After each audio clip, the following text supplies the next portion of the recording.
Halo teman seperjalanan, Hai. Rusi akhirnya mau keluarin buku yang keempat, judulnya Dear Dad. Ya. Buku ini, mari kita tanya aja lah sama yang nulis ya, gitu ya. Buku ini menurutmu isinya apa dan apa yang ingin kamu sampaikan kepada orang-orang yang berjodoh? Ya sebetulnya mungkin buat teman-teman mungkin ya yang udah pernah baca atau nonton video-video tentang buku-buku sebelumnya ya, dari Puzzle of Happiness, Mindfulness sampai yang My Journey.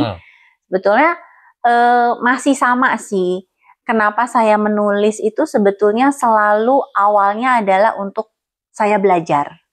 Karena saya tuh belajar lebih baik dengan menuangkan apa yang saya dapat gitu ya, apa yang saya terima.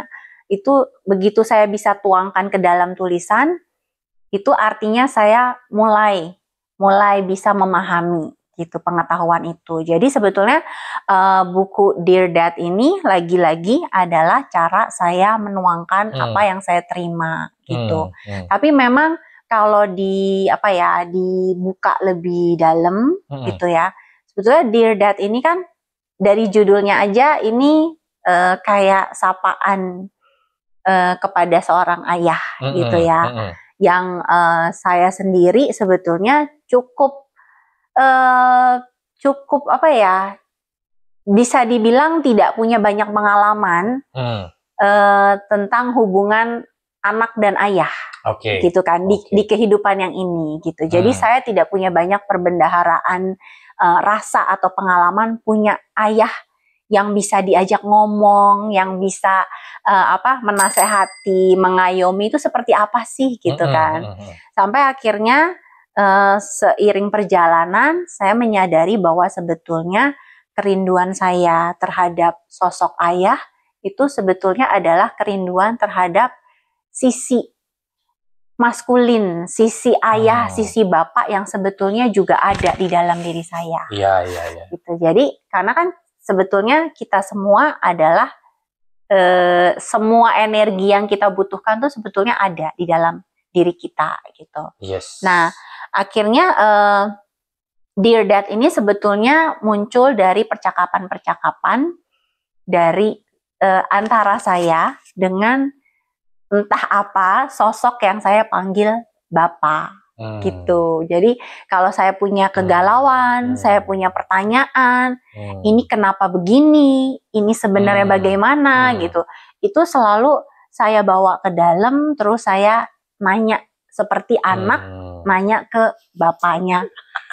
Ada anak bertanya pada bapak. Iya, dan makanya kenapa percakapannya tuh mungkin di dalam diri saya tanpa disadari itu ya, Dear Dad, ini kenapa ya gitu. Ini kenapa dan akhirnya banyak insight yang muncul dari percakapan di dalam itu, yang lagi-lagi karena itu munculnya lewat nggak tahu apa, supaya saya nggak lupa, supaya saya bisa lebih paham. Karena kadang-kadang begitu saya dapat, saya nggak langsung paham gitu. Jadi cara satu-satunya untuk saya mengingat dan belajar adalah dengan menuliskannya.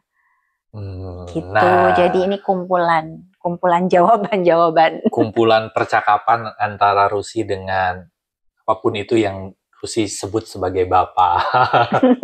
Nah, buat teman seperjalanan yang penasaran gitu ya, atau mau tahu percakapan apa sih yang ada di sini gitu ya, dan menurut saya pada saat saya baca buku ini tuh saya mengutip kalimatnya Kang Asep ya.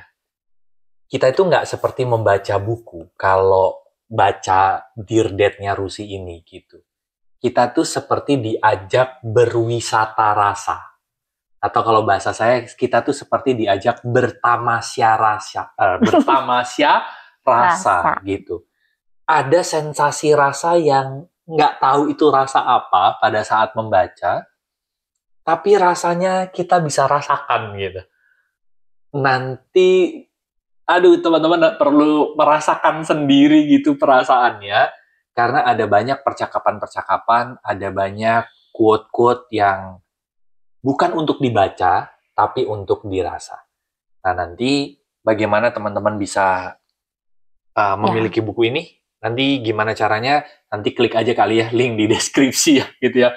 Untuk nanti teman-teman bisa tanya, mungkin nanti akan ada pre-ordernya juga, bagaimana ketentuannya gitu ya. Dan Nanti mungkin nanti ada sesi launchingnya mungkin, ah, entah mungkin lewat Zoom atau webinar gitu. nah, nanti cek aja lah di link di description, entah di atas, bawah, kanan, kiri gini ya. Atau ada tombol WA, nanti ya teman-teman cek aja di situ. Dan selamat bertamasya rasa bersama buku Dear Dad-nya Rusi. Thank you. Thank you.